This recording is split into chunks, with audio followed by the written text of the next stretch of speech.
السلام علیکم ورحمۃ اللہ وبرکاتہ۔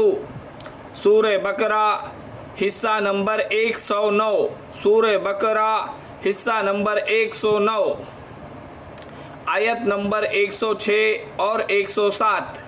آیت نمبر 106 اور 107، رکوع نمبر 13۔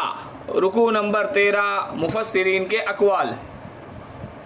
ناظرین، سامعین، پیارے نبی حضرت محمد مصطفیٰ صلی اللہ علیہ وسلم کے پیارے امتیوں، دنیا میں سب سے آخر آنے والی امت اور جنت میں سب سے پہلے جانے والی امت، پیارے نبی کی پیاری امت، اللہ کے نیک بندوں، اللہ تعالیٰ کے فرما بردار بندوں، صراط مستقیم پر چلنے والے بندوں، اللہ تعالیٰ کا فضل و کرم احسان ہوا تو پچھلے حصہ نمبر 108 میں ہم نے یہودیوں کے تعلق سے ایک بدبختی دیکھی کہ ہمارے نبی اکرم صلی اللہ علیہ وسلم کا مذاق اڑانے کا موقع خالی نہ جانے دیتے تھے اور اپنی پرفریب مکاری کا مظاہرہ کرتے تھے نبی اکرم صلی اللہ علیہ وسلم کی مجلس میں آ کر، جس کے تعلق سے اللہ تعالیٰ نے صحابہ کو بھی خبردار کیا، نبی اکرم صلی اللہ علیہ وسلم کو خبردار کیا۔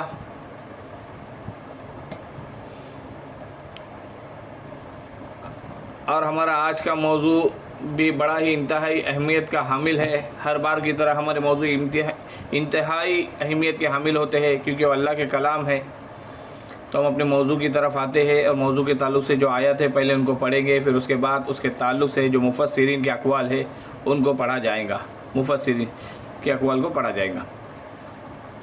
اعوذ باللہ من الشیطان الرجیم، بسم اللہ الرحمن الرحیم، ما ننسک من آیت او ننسها نأتی بخیر منها او مثلها الم تعلم ان اللہ علی کل شیء قدیر الم تعلم ان اللہ له ملک السماوات والارض وما لكم من دون اللہ من ولی ولا نصیر۔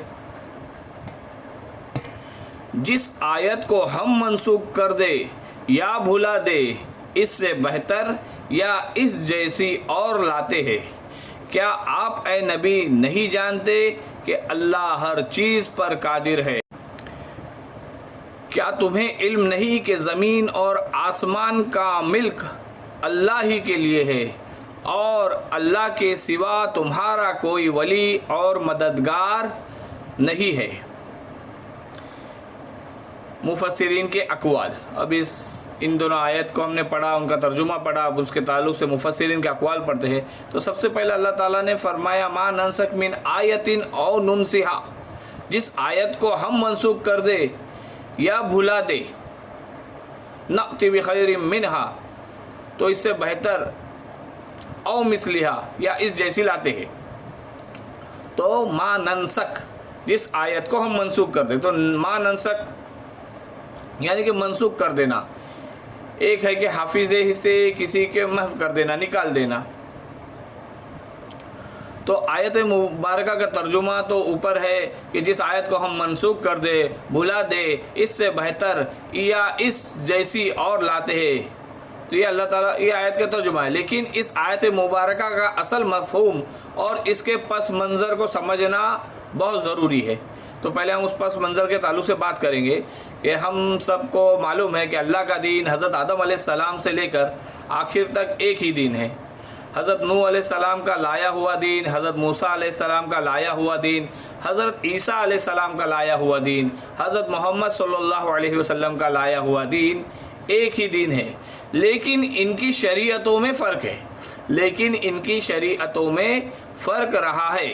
اور یہ فرق جو رہا ہے تو اس کا اصل سبب یہ ہے کہ نوع انسانی مختلف اعتبار سے ارتقا یعنی کہ بڑھنا، بتدریج ترقی کرنا، دھیرے دھیرے جو ترقی کر رہی تھی، نشو و نما پا رہی تھی اور دھیرے دھیرے ترقی کے مراحل طے کر رہی تھی، جیسے ذہنی پختگی، شعور کی پختگی، تمدنی ارتقا، یہ یعنی کہ تمدن کے تعلق سے آگے آگے بڑھ رہی تھی، تو یہ مسلسل جاری رہا، لہٰذا اس ترقی، یہ دھیرے دھیرے جو ترقی ہو رہی تھی، ارتقاء جو ہو رہا تھا، نشو و نما جو پا رہی تھی، جس کے مرحلے میں رسول آئے اور آ رہے تھے، اسی کی مناسبت سے ان رسولوں کو تعلیمات دے دی گئی۔ ان میں وہ حصے بھی تھے جو ہمیشہ رہے، اور ایسے بھی تھے جو اس زمانے کی مناسبت سے بھی تھے۔ اب جب اگلے رسول آئے تو ظاہر بات ہے کہ کچھ تبدل، تغیر، تبدیلی بھی آئے گی، کچھ چیزیں نئی آئیں گی اور کچھ پرانی ساکت ہو جائیں گی، یعنی ختم ہو جائیں گی، اور کچھ پرانی چیزوں کا ساکت ہونا یہ کہلاتا ہے کہ ناسخ ہو گیا ناسخ ہونا، کہ وہ حکم منسوخ ہو گیا، اس کو رد کیا گیا اور اس کی جگہ پر کوئی اور حکم آ گیا حکم کو۔ تو یہ تو اللہ تعالیٰ تعین کے ساتھ منسوخ فرماتے ہیں، یا تو اس سے سرے سے لوگوں کے ذہنوں سے ہی زائل فرماتے ہیں، یا اسے منسوخ کر دیتے ہیں۔ یہی مسئلہ قرآن میں بھی ہے کہ قرآن کی بھی تدریج کے ساتھ، یعنی کہ دھیرے دھیرے، نجمن رفتہ رفتہ شریعت کی تکمیل ہوئی ہے۔ ایک ساتھ ساری شریعت نہیں اتری، دھیرے دھیرے رفتہ شریعت، جیسے کہ شریعت کا بلو پرنٹ، یعنی شریعت کا خاکہ سورۃ البقرہ میں مل جائے گا، لیکن شریعت کی تکمیل ہوئی ہے سورۃ المائدہ میں۔ کچھ احکام شروع میں دیے گئے، پھر اس میں رد و بدل کر دیے گئے، پھر آخر میں نبی اکرم صلی اللہ علیہ وسلم کی آخری عمر میں جو آیت نازل ہوئی کہ الیوم اکملت لکم دینکم واتممت علیکم نعمتی ورضیت لکم اسلام دینا، نازل ہوئی کہ آج دین مکمل ہو گیا، اپنے اتمام کو پہنچ گیا۔ یہ ناسخ و منسوخ کا مسئلہ سابقہ شریعتوں اور شریعت محمدی میں بھی ہے، کہ بلکہ خود شریعت محمدی میں زمانی اعتبار سے جیسے ترقی ہوتے گئی، نشو و نما بڑھتی گئی، رفتہ رفتہ ارتقاء ہوتے گیا، ترقی ہوتے گئی، کہ پہلے شراب کے بارے میں حکم دیا گیا تھا کہ شراب کی مضرت، نقصان زیادہ ہے، گناہ کا پہلو زیادہ ہے، شراب کی مضرت زیادہ ہے، گناہ کا پہلو زیادہ ہے۔ اس کے بعد آیا کہ اگر شراب کے نشے میں ہو تو نماز کے قریب نہ جاؤ۔ پہلے جا سکتے تھے، صرف مضرت بیان کی تھی، لیکن پینے کی اجازت تھی۔ اب کیا ہے کہ شراب تو پیو، لیکن نماز کو جانا ہے تو شراب کی حالت میں، نشے کی حالت میں نہیں جا سکتے۔ تو اتنے دن میں 5 وقت نماز ادا کرنی تھی، لیکن نشے سے دور رہنا تھا، تو اچھا خاصا وقت تو نشے سے دور رہنے میں چل گیا۔ اور اس کے بعد سورۃ المائدہ میں حکم آیا کہ آپ شراب سے باز آتے ہو کہ نہیں، کہ ہم نے اس کو حرام کر دیا ہے۔ تو دھیرے دھیرے رد و بدل، تو ناسخ و منسوخ قرآن میں بھی ہے، اور ناسخ و منسوخ قرآن اور تورات کے مابین بھی ہے۔ ناسخ و منسوخ قرآن میں بھی ہے، اور ناسخ و منسوخ قرآن اور تورات کے مابین بھی ہے۔ جیسا کہ اس آیت میں فرمایا گیا کہ ہم اپنی جس آیت کو منسوخ کر دیتے ہیں یا بھلا دیتے ہیں، اس کی جگہ اس سے بہتر لاتے ہیں، یا پھر کم از کم اس جیسی ہی لے آتے ہیں۔ ایک خاص شبہ کا جواب ہے جو یہودی مسلمانوں کے دلوں میں ڈالنے کی کوشش کرتے تھے۔ حالانکہ یہودیوں کے پاس بھی نہ کچھ ایسے احکام آئے تھے جس کے تعلق سے آگے ہے، جس کو منسوخ کر دیا گیا، اس میں رد و بدل کر دیا گیا اللہ کے حکم سے، وقت کے نبی نے اللہ کے حکم سے کیا۔ یہ جانتے ہوئے بھی یہودی جو کچے مسلمان تھے، جو نئے مسلمان تھے، جو زیادہ علم نہیں رکھتے تھے، تو ان کے دلوں میں شبہ ڈال دیتے تھے۔ تو یہ ایک خاص شبہ کا جواب ہے جو یہودی مسلمانوں کے دلوں میں ڈالنے کی کوشش کرتے تھے۔ یہودیوں کا اعتراض یہ تھا کہ اگر پچھلی کتابیں بھی اللہ کی طرف سے آئی تھی اور یہ قرآن بھی اللہ کی طرف سے ہے، تو ان کے بعض احکام کی جگہ اس میں دوسرے احکام کیوں دیے گئے ہیں؟ ایک ہی خدا کی طرف سے مختلف وقتوں میں مختلف احکام کیسے ہو سکتے ہیں؟ پھر تمہارا قرآن یہ دعویٰ کرتا ہے کہ یہودی اور عیسائی اس تعلیم کے ایک حصے کو بھول گئے جو انہیں دی گئی تھی۔ آخر یہ کیسے ہو سکتا ہے کہ خدا کی دی گئی تعلیم ہو اور وہ حافظوں سے محو ہو جائے، نکل جائے؟ اس کے جواب میں اللہ تبارک و تعالی فرماتا ہے کہ میں مالک ہوں، میرے اختیار غیر محدود ہے، اپنے جس حکم کو چاہوں منسوخ کر دوں، جس کو چاہوں حافظوں سے محو کر دوں، نکال دوں، جس کو میں منسوخ یا محو کرتا ہوں اس کی جگہ اس سے بہتر چیز لاتا ہوں، یا کم از کم وہ اپنی محل میں اتنی ہی مفید اور مناسب ہوتی ہے جتنی پہلی چیز اپنے محل میں تھی۔ حضرت عبداللہ بن عباس رضی اللہ تعالی عنہ فرماتے ہیں نسک کے معنی بدل کے ہے، نسک کے معنی بدل کے ہے۔ نسک کے معنی لغت میں زائل کرنے اور لکھنے کے آتے ہیں۔ امر و نہیں یعنی کہ حکم کرنا، روکنا اور رخصت جائز اور ممنوع کاموں میں نسک ہوتا ہے۔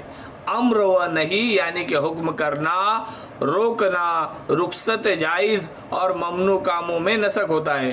جو خبریں دی گئی ہے، واقعات بیان کیے گئے ہیں، ان میں رد و بدل اور ناسخ منسوخ نہیں ہوتا۔ مخلوق میں تغیر و تبدل کرنے والا، پیدائش اور حکم کا اختیار رکھنے والا ایک اللہ تعالی ہی ہے۔ مخلوق میں تغیر تبدل کرنے والا، پیدائش اور حکم کا اختیار رکھنے والا ایک اللہ تعالی ہی ہے، جس طرح چاہتا ہے بناتا ہے، جسے چاہے نیک بختی دیتا ہے، جسے چاہے بد بختی دیتا ہے، جسے چاہے تندرستی دے، جسے چاہے بیماری دے، جسے چاہے توفیق دے، جسے چاہے بد نصیب کر دے۔ بندوں میں جو حکم جاری کرے، جسے چاہے حلال، جسے چاہے حرام فرما دے، جسے چاہے رخصت دے، جسے چاہے روک دے، وہ حاکم مطلق ہے۔ اللہ حاکم مطلق ہے، جسے چاہے احکام جاری فرمائے، کوئی اس کے حکموں کو رد نہیں کر سکتا۔ اللہ جو چاہے حکم کرے، کوئی اس سے باز پرس نہیں کر سکتا، نہیں پوچھ سکتا۔ اللہ بندوں کو آزماتا ہے، دیکھتا ہے کہ نبیوں اور رسولوں کے کیسے تابع دار ہوتے ہیں۔ کسی چیز کا کسی مصلحت کی وجہ سے حکم دیا، پھر کسی مصلحت کی وجہ سے ہی اس حکم کو ہٹا دیا۔ اب آزمائش ہوتی ہے نیک لوگ ایسے وقت میں بھی اطاعت کے لیے کمر بستہ رہتے ہیں، اور اب بھی ہے، رہتے ہیں اور اب بھی ہے۔ لیکن اس ایسے معاملوں میں بد باطن لوگ ناک منہ چڑھاتے ہیں، باتیں بناتے ہیں، حالانکہ تمام مخلوق کو اپنے خالق کی تمام باتیں ماننی چاہیے اور ہر حال میں رسول اللہ صلی اللہ علیہ وسلم کی پیروی کرنی چاہیے، اور جو وہ کہے اسے دل سے سچا ماننا چاہیے، جو حکم دے بجا لانا چاہیے، اور جسے اللہ تعالیٰ روکے اس سے رک جانا چاہیے۔ کہ ایک مفسر کا قول ہے نا کہ الحمدللہ سے لے کر والناس تک جتنے بھی کرنے کے کام ہے ان کو کرو، اور جن سے روکا گیا ہے رک جاؤ، مان جاؤ، یہی صراط مستقیم ہے۔ بہرحال طبرانی میں ایک روایت ہے کہ دو شخصوں نے نبی اکرم صلی اللہ علیہ وسلم سے ایک سورت یاد کی تھی، اسے وہ پڑھتے رہے۔ ایک مرتبہ رات کی نماز میں ہر چند اسے پڑھنا چاہا، لیکن ذہانت نے، حافظے نے، یاد نے ساتھ نہ دیا، یاد ہی نہیں آئی، بہت کوشش کی پڑھنے کی، یاد ہی نہیں۔ پھر گھبرا کر خدمت نبی صلی اللہ علیہ وسلم میں حاضر ہوئے اور حضور صلی اللہ علیہ وآلہ وبارک وسلم سے اس کا ذکر کیا، تو آپ صلی اللہ علیہ وسلم نے فرمایا یہ منسوخ ہو گئی اور بھلا دی گئی، دلوں میں سے نکال لی گئی، تم غم نہ کرو، بے فکر ہو جاؤ۔